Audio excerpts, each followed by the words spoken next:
Rushikonda beach కు blue flag certificate ను రద్దు చేయలేదని ఏపీ ప్రభుత్వం స్పష్టం చేసింది. బ్లూ ఫ్లాగ్ ట్యాగ్ ను తాత్కాలికంగా మాత్రమే ఉపసంహరించామని తెలిపింది.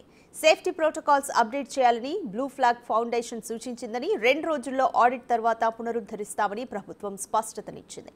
తక్షణమే పునరుద్ధరణ చర్యలు తీసుకోవాలని ఆదేశించింది.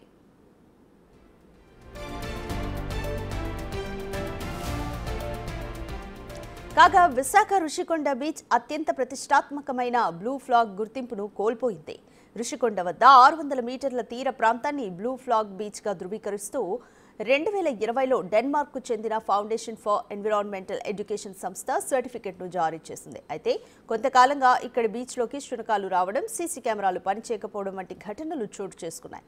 అంతేకాదు వ్యర్థాలు పేరుకుపోవడం, మూత్రశాలలు, దుస్తులు మార్చుకునే గదులు అధ్వానంగా తయారు కావడం, నడక మార్గాలు దెబ్బతిన్న విషయాన్ని గుర్తించిన కొందరు ఫోటోలతో ఎఫ్ఏ సంస్థకు గత నెల 13న ఫిర్యాదు చేశారు. దీన్ని తీవ్రంగా పరిగణించిన సంస్థ రుషికొండ బీచ్ కి బ్లూ ఫ్లాగ్ గుర్తింపును రద్దు చేసింది.